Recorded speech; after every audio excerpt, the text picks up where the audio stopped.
Hey guys, सबसे पहले मैं ईश्वर को धन्यवाद करता हूँ और आप सबका भी बहुत बहुत धन्यवाद। तो गाइस, आज की वीडियो में मैं आपको पैसिव वॉइस के डिफ़िकल्ट एमसीक्यूज़ एक्सप्लेन करने जा रहा हूँ, जो कि आजकल इंग्लिश के हर एक एग्ज़ाम में पूछे जाते हैं। एमसीक्यूज़ के क्वेश्चंस आजकल गाइस इंग्लिश के हर एक एग्ज़ाम में पूछे जाते हैं, ठीक है। तो उसी को देखते हुए मैंने ये वीडियो बनाई है। तो समय को बर्बाद किए बिना मैं वीडियो को स्टार्ट करता हूँ। ओके गाइस, तो क्वेश्चन नंबर फर्स्ट को देखते हैं। क्वेश्चन नंबर फर्स्ट को एनालाइज करते हैं, समझते हैं। Mother can satisfy all the family members. Mothers can satisfy all the family members. तो इसका मीन्स क्या होता है गाइस? जो माँ होती है ना, वह फैमिली के सभी सदस्यों को संतुष्ट कर सकती है। एक माँ फैमिली के सभी सदस्यों को संतुष्ट कर सकती है, ये इसका मतलब है। और गाइस, ये स्टेटमेंट है ना गाइस, ये किस में है? एक्टिव में है। और हमें इसका पैसिव बनाना है। अब आपको 4 ऑप्शंस दिए गए नीचे 4 ऑप्शन है ABCD। तो उनमें से एक इसका पैसिव है, ठीक है। तो मैं आपको बता दूं, आपको याद रखना है, जब भी एक्टिव में कैन आएगा, जब भी एक्टिव में गाइस आपको क्या दिख जाए? कैन। एक्टिव में कैन दिख जाए तो पैसिव में बन जाता है कैन बी। क्या बन जाता है गाइस? Can be. तो आपको याद रखना है, जब भी एक्टिव में आपको कैन बी दिख जाए, can be modal verb, can be क्या है गाइस? मोडाल वर्ब है।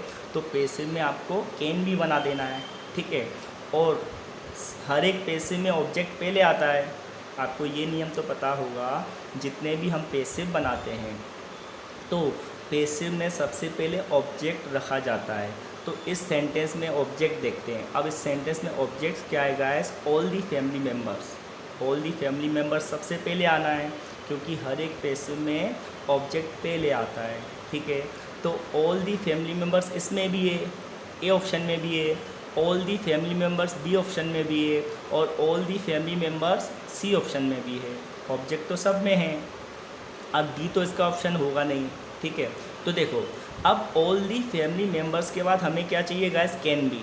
क्या चाहिए? Can be. तो कैन बी इसमें भी है, ठीक है। कैन बी इसमें भी है, और इसमें तो है नहीं, सी वाले में। तो सी वाला ऑप्शन भी लैप्स हो गया। अब हमारे पास बचे ए और डी। या तो आंसर ए में से है या बी में से है, ठीक है।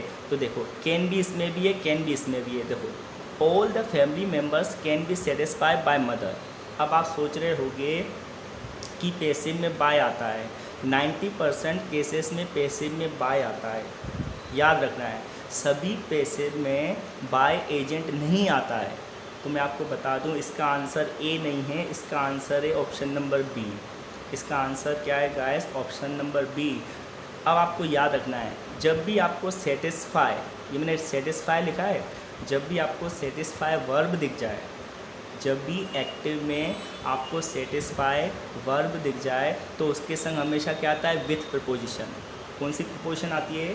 सेटिस्फाई के संग आपको पैसिव में हमेशा विथ रखना है, ना कि बाय, ठीक है। तो मोस्टली स्टूडेंट सोच रहे होंगे इसका आंसर ए होना चाहिए, all the family members can be satisfied by mother. But इसका आंसर ये नहीं है, इसका आंसर है option number B, all the family members can be satisfied with mother. तो मैंने आपको क्या बताया गाइस? जब भी एक्टिव में सेटिस्फाई आपको वर्ब दिख जाए, एक्टिव में सेटिस्फाई वर्ब दिख जाए, तो पैसिव में आपको सेटिस्फाइड विथ रखना है, ना कि सेटिस्फाइड बाय। देखो, सेटिस्फाइड विथ, ठीक है। तो ये कुछ कंफ्यूजिंग करने वाले एक्टिव पैसिव हैं, क्योंकि मैं आज आपको क्या एक्सप्लेन कर रहा हूँ? डिफ़िकल्ट एक्टिव पैसिव, ठीक है। तो एक्टिव में सेटिस्फाई आएगा तो पैसिव में आपको क्या रखना है गाइस? विथ, ना कि बाय। बाय प्रपोजिशन नहीं आती है, ठीक है। अब क्वेश्चन नंबर सेकंड को एनालाइज करते हैं। रिलैक्स होके करेंगे, प्यार से करेंगे, और मैं आपको हर एक चीज़ डिटेल में एक्सप्लेन करूँगा। आपको अपना आंसर चेक करना है, मैं आपको आंसर बताऊँगा, आप मुझे बताना कि जो मैंने आपको आंसर बताए और आपके आंसर कितने सही हुए, ये बताना है। मैं आज आपको 10 बताऊँगा, 10 क्वेश्चन बताऊँगा किसके, पैसिव वॉइस के डिफ़िकल्ट। ठीक है, क्वेश्चन नंबर सेकंड को एनालाइज करते हैं। They knew me, they knew मी, तो इसका मीन्स क्या होता है गाइस, वे मुझे जानते थे, वे मुझे जानते थे। जो ये वाला स्टेटमेंट है ना गाइस, जो ये सेंटेंस है ना गाइस, ये किस में है, पास्ट इंडेफिनेट। आपको पता है ना, पास्ट इंडेफिनेट के एक्टिव में क्या आता है, सब्जेक्ट आता है, वर्ब की सेकंड फॉर्म आती है, फिर ऑब्जेक्ट आता है कि नहीं। इसमें सब्जेक्ट दे है, और जो नो की सेकंड फॉर्म होती है न्यू होती है। जो नो मीन्स जानना गाइस, तो नो की सेकंड फॉर्म होती है न्यू, तो इसमें सेकंड फॉर्म रखी गई है, दे न्यू मी, वे मुझे जानते थे। अब इसका पैसिव का आपको आंसर बताना है। अब 4 ऑप्शंस दिए गए आपको, ठीक है ना। I am known by them, I am known by them, तो ये ऑप्शन अपना ए गलत है। क्योंकि पास्ट का एक्टिव होता है ना गाइस, उसमें क्या आता है, वोज या वर। आपको याद रखना है, पास्ट के एक्टिव में वोज या वर रखते हैं। तो इसमें क्या, फर्स्ट ऑप्शन में तो एम है जो कि गलत है, तो I am known by them गलत आंसर है। ठीक है, अब ऑप्शन नंबर बी को एनालाइज करेंगे। आई वॉज नोन बाय देम, अब दूसरा ऑप्शन क्या है guys, I was known by them, ये भी ऑप्शन गलत है गाइस। अब आपको लग रहा होगा सर पैसिव में तो बाय आता है, इसमें बाय आपने देखा होगा, शायद कुछ स्टूडेंट को पता होगा, बट जिन स्टूडेंट्स को नहीं पता वो तो सोच रहे होंगे पैसिव में बाय आता है, बाय एजेंट, तो वो सोच रहे होंगे ये आंसर सही है। मगर गाइस ये आंसर सही नहीं है, इसका आंसर है option number C, I was known to them. I was known, I के संग तो वॉज बिल्कुल सही है, वॉज आ गया पैसिव में, पास्ट इंडेफिनिट में वॉज आता है। ठीक है, आई वॉज बिल्कुल सही है, नॉन भी बिल्कुल सही है, अब टू देम। ठीक है, अब यहाँ पे भी आपको याद रखना है, जब भी एक्टिव में आपको नो दिख जाए, जब भी एक्टिव में आपको ये न्यू दिख जाए या नो दिख जाए, तो आपको पैसिव में क्या रखना है, टू, ना कि बाय। ठीक है, कौन सी प्रीपोजिशन आती है, टू, नो के साथ। जो वर्ब नो है, KNOW, इसके संग पैसिव में कभी भी बाय नहीं रखते हैं। पैसिव में कौन सी प्रीपोजिशन रखते हैं गाइस, टू, याद रख लेना। जैसे मैंने ऊपर वाले जो फर्स्ट क्वेश्चन था उसमें मैंने क्या बताया था, सेटिस्फाई के संग हमेशा विथ आता है, ऐसे ही आपको नो याद रखना है या न्यू याद रखना है, और थर्ड फॉर्म होती है नॉन, तो आपको नॉन के संग हमेशा टू रखना है। ठीक है, तो आप अपने आंसर मुझे ज़रूर कमेंट करके बताना कितने सही जा रहे हैं। जो आप भी मेरे संग सोल्व कर रहे होगे, आप भी डेफिनेटली मेरे संग इन क्वेश्चंस को सोल्व कर रहे होगे, तो आपको बताना है कि आपके आंसर आउट ऑफ 10 कितने सही हैं। क्वेश्चन नंबर 3 को एनालाइज करते हैं। हर कंडक्ट शॉक्ड मी, हर कंडक्ट शॉक्ड मी, तो इसका मीन्स क्या होता है गाइस, उसके बर्ताव ने, कंडक्ट मीन्स होता है बर्ताव, और हर मीन्स उसके, हर कंडक्ट शॉक्ड मी, उसके बर्ताव ने मुझे हैरान कर दिया, उसके बर्ताव ने मुझे हैरान कर दिया। अब इसका आपको पैसिव बताना है, और आपके पास 4 ऑप्शन है, ABCD। ठीक है, देखिए, तो फिर से ये जो टेंस है ना गाइस, किसमें, पास्ट इंडेफिनेट, ये टेंस किसमें गाइस, पास्ट इंडेफिनेट में है। ठीक है ना, तो पास्ट इंडेफिनेट के पैसिव में आपको याद रखना है हेल्पिंग वर्ब वॉज और वर आती है। पास्ट इंडेफिनेट के पैसिव में हमेशा हेल्पिंग वर्ब वॉज और वर आती है, याद रखना है आपको। सिंगुलर ऑब्जेक्ट के संग वॉज आता है, प्लूरल के संग वर। ठीक है, तो देखो पहले वाले ऑप्शन में क्या है गाइस, आई एम, तो इसमें एम दिख गया तो ऑप्शन ये बनेगा नहीं, गलत है, option number A is wrong. I am shocked bye her conduct, ये ऑप्शन नहीं है गाइस। ठीक है ना, अब सेकंड जो बी है उसको एनालाइज करते हैं। I was shocked at her conduct, I was shocked at her conduct, ये बिल्कुल सही आंसर है गाइस। अब मैं बता रहा हूँ आपको ये सही आंसर क्यों है, मैं आपको ये एक्सप्लेन करता हूँ कि ये सही आंसर क्यों है। देखिए, आपको याद रखना है, जब भी आपको एक्टिव में क्या दिख जाए, शॉक, SHOCK, तो पैसिव में आपको थर्ड फॉर्म तो रखनी है शॉक्ड, पैसिव में शॉक का शॉक्ड बनेगा, उसके संग क्या था एट, ठीक है ना, शॉक्ड एट, आपको कौन सी प्रीपोजिशन रखनी है शॉक्ड एट, ठीक है। तो बाय नहीं रखना, जैसे मैंने सबसे ऊपर क्या बताया था सेटिस्फाई, तो सेटिस्फाई के संग भी एट आता है, ठीक है, सॉरी सेटिस्फाई के संग विथ आता है, सेटिस्फाई जब भी आता है एक्टिव में तो पैसिव में विथ आता है, नो के संग टू आता है, शॉक के संग एट आता है। ये कुछ वर्ब्स होती हैं जो फिक्स वर्ब है, आपको याद रखनी है, इनके संग ये चीज़ें आएंगी, बाय नहीं आएगा, ठीक है। तो क्या हो जाएगा I was shocked at her conduct, I was shocked at her conduct, मतलब मैं क्या हुआ उसके बर्ताव से क्या हो गया आश्चर्यचकित। समझ में आ रहा है गाइस।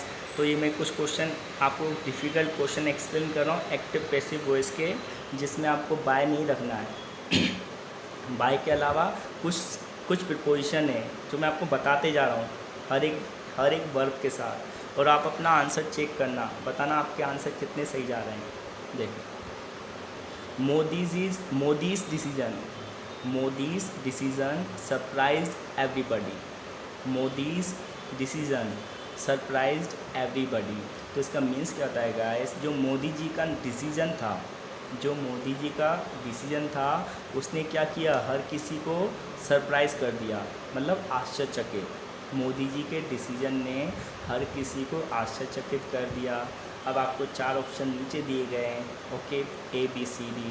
तो लुक एट, मैं आपको एक एक ऑप्शन एनालाइज करके बताता हूँ, ठीक है। देखो everybody was surprised bye Modi's decision, मतलब हर कोई क्या हुआ सरप्राइज हुआ, किसके द्वारा, मोदीज़ के डिसीजन के द्वारा। तो ये सोच रहे होगे आप आंसर सही है, आपको लग रहा होगा ये आंसर सही है, तो ये आंसर सही नहीं है, ये भी answer option number A is not the correct answer.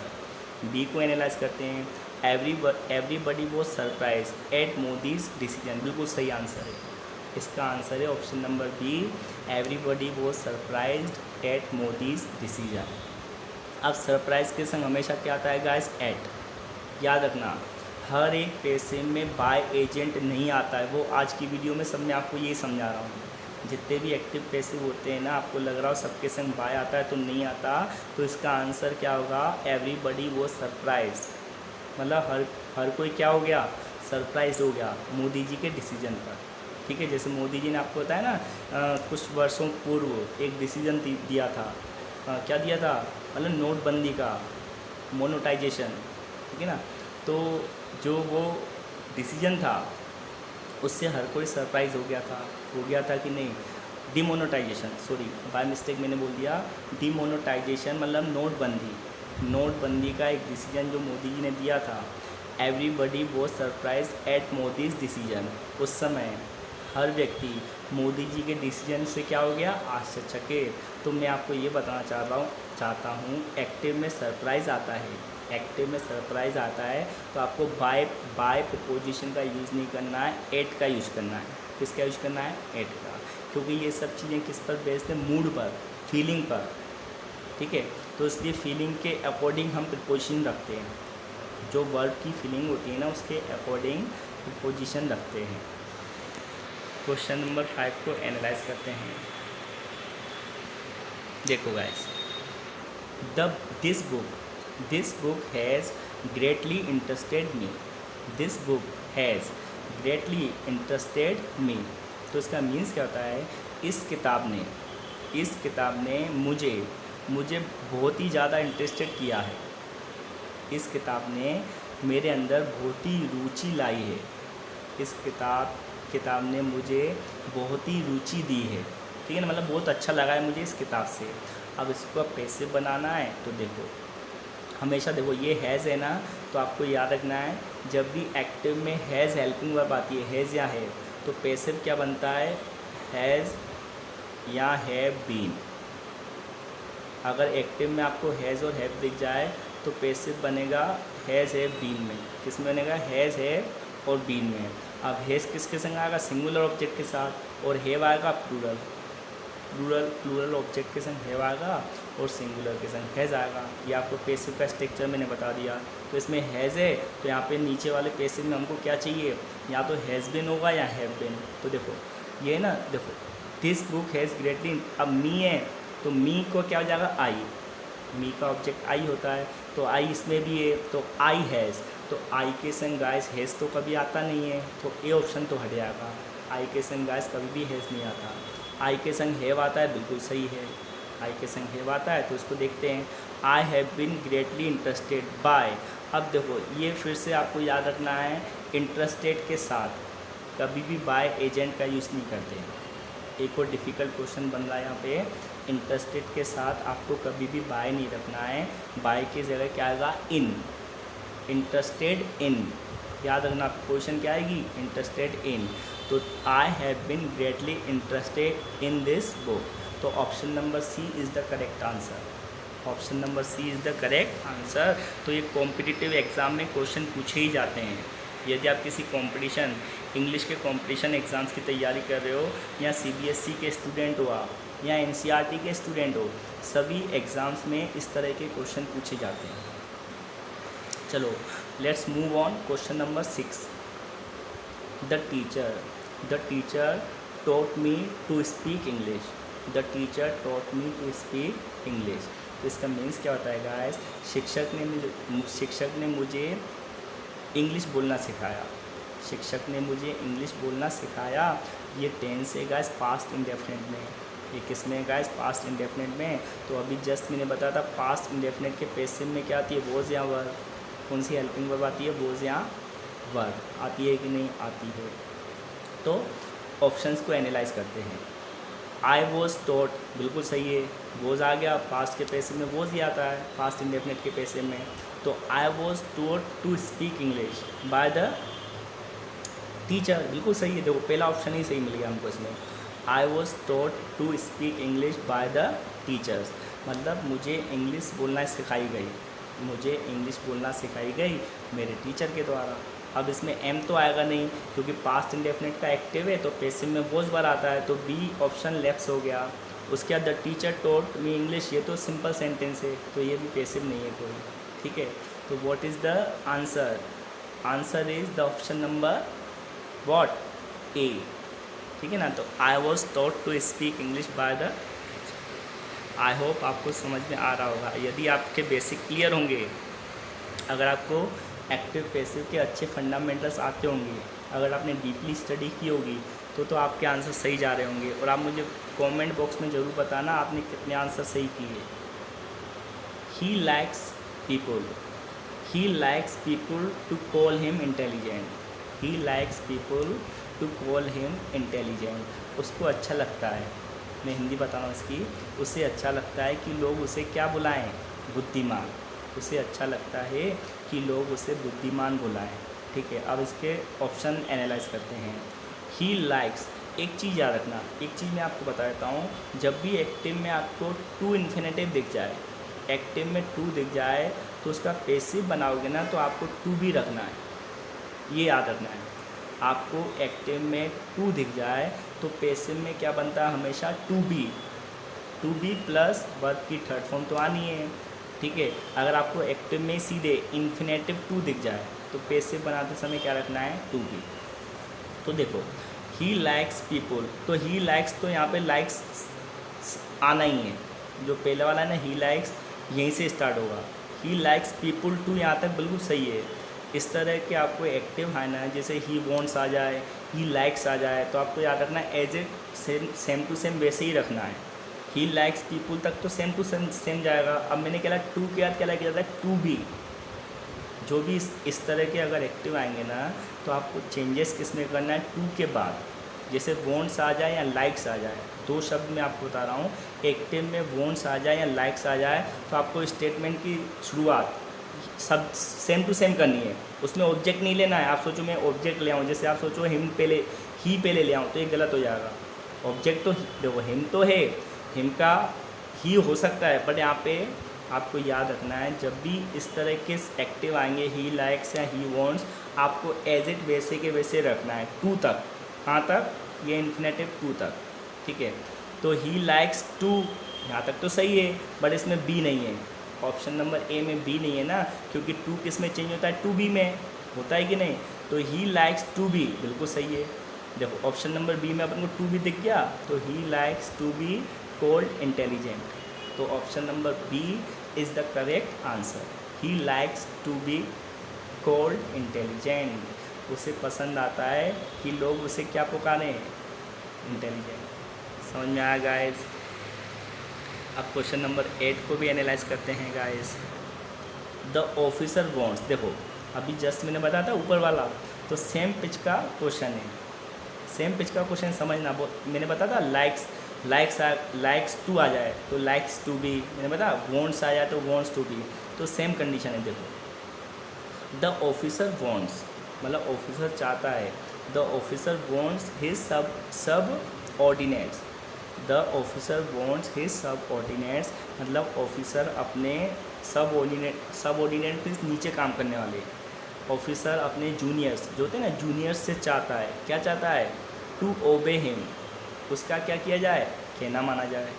Officer चाहता है अपने सब ऑर्डिनेट से, अपने जूनियर से कि भैया उसका कहना माना जाए। तो मैंने बताया था ना, जस्ट अभी बताया, लाइक दिख जाए आपको, वॉन्ट्स दिख जाए, तो आपको टू तक सेम टू सेम स्टेटमेंट लेके जाना है। द ऑफिसर वॉन्ट्स टू बिल्कुल सही है, बट इसमें बी नहीं है, क्योंकि टू के बाद क्या चाहिए होता है, जब भी एक्टिव में टू आए तो पैसिव में टू बी, किसका यूज करते हैं, इन्फिनेटिव टू बी का। ठीक है, तो इसको देखते हैं ऑप्शन नंबर बी को। The officer wants to be बिल्कुल सही है, थर्ड फॉर्म भी दी है ओबेड, ठीक है ना। तो what is the answer, option number B is the correct answer. The officer wants to be obeyed by his subordinates. समझ में आएगा? तो शायद आपको अच्छे से समझ में आ गया होगा, जब भी एक्टिव में वॉन्ट या लाइक आ जाए तो आपको वॉन्ट टू बी कर देना है या लाइक टू बी। ठीक है, ऑब्जेक्ट नहीं लेना सबसे पहले ऐसे वाक्यों में। अब क्वेश्चन नंबर 9 को भी एनालाइज करते हैं। There is no work to do, there is no work to do, तो इसका मीन्स क्या होता है गाइस, कोई भी काम नहीं है करने को, कोई भी कार्य नहीं है करने को। तो इसका पैसिव याद रखना, आपको याद रखना है, फिर से टू बी वाला कॉन्सेप्ट है, मैंने अभी जस्ट समझाया था टू बी वाला कॉन्सेप्ट, तो देयर में भी टू बी वाला कॉन्सेप्ट आपको रखना है। तो there is no work to, अब इसमें बी नहीं है, ऑप्शन नंबर ए में बी नहीं है तो गलत हो गया। There is no work to be done, बिल्कुल सही, option number B is the correct answer. तो टू बी आ गया, थर्ड फॉर्म आ गई कि नहीं। देयर इज़ नो वर्क तो गलत ही है, ऑप्शन नंबर डी तो होगा नहीं। So what is the answer? Option number B is the correct answer, isn't it? ना गाइस, सिंपल है, कहने को डिफ़िकल्ट नहीं है, बट एक बार आपको कॉन्सेप्ट क्लियर हो जाए, अगर कॉन्सेप्ट एक बार में समझ में आ जाएंगे ना आपको, तो आप कभी भी गलती नहीं करोगे। लास्ट क्वेश्चन की ओर हम आ चुके हैं। You have to choose an option, you have to choose an option, आपको एक ऑप्शन चुनना है। इसका मीन्स क्या होता है गाइस, आपको एक ऑप्शन चुनना है, तो मैं आपको बता रहा हूँ और आप भी कोशिश करना मेरे साथ साथ करने की। इसमें तो ऑब्जेक्ट पहले आएगा ही, तो एन ऑप्शन इसमें भी है, एन ऑप्शन इसमें भी है और एन ऑप्शन इसमें भी है। अब तीनों में ए बी सी में बिल्कुल सही ऑब्जेक्ट दिया है। अब आपको याद रखना है, फिर से हैज़ टू तो टू बी, जब भी टू आता है तो क्या बन जाता है, टू बी बनता है कि नहीं। तो इसमें एन ऑप्शन क्या है, सिंगुलर है, तो एन ऑप्शन हैज़ टू, अब इसमें बी नहीं लगा, फिर से बी आता है कि नहीं, आता ही है टू के बाद, तो बी पैसे में। An option has to be chosen, बिल्कुल सही है, an option has to be chosen. इसका मीन्स क्या था, you have to choose an option, आपको एक ऑप्शन चुनना है, तो इसका पैसिव बन जाएगा, आपके द्वारा एक ऑप्शन चुना जाना है, तो an option has to be chosen. Oh, one more mistake, by you तो इसमें आएगा, ठीक है ना। इसमें जो पहले मैंने कॉन्सेप्ट बताया थे ना, जो पहले कुछ चीज़ वैसा नहीं है, इसमें बाय यू आएगा, तो आंसर होगा ऑप्शन नंबर सी, ठीक है, बी नहीं है इसका answer. What is the answer of this question, option number C is the correct answer. An option has to be chosen by you, क्योंकि इसमें बाय यू ऑब्जेक्ट आना है। तो गाइस, आज की वीडियो को मैं यहीं पे फिनिश करता हूँ। होप आपको वीडियो में एंजॉय आया होगा, आपको मज़ा आया होगा वीडियो को देखकर, आई होप, ठीक है। और कमेंट करके ज़रूर बताना कि भैया आपके आंसर कितने सही रहे। ये डिफ़िकल्ट क्वेश्चन बताए थे, बट मैंने आपको बिल्कुल ईजी कर दिए, मैंने आपको कोशिश की एक्सप्लेन करते करते ही मैं इनको ईजी कर दूँ। मेरा एक प्रयास था कि कठिन को भी इजी बना के मैं आपके सामने प्रेजेंट करूं। तो आई होप मेरा प्रयास सफल हुआ होगा। अगर मेरा प्रयास सफल हुआ हो तो प्लीज़ लाइक, शेयर और सब्सक्राइब कर देना। ओके गाइस, तो आज की वीडियो को मैं यहीं पे समाप्त करता हूँ। That's it for today. जय हिंद।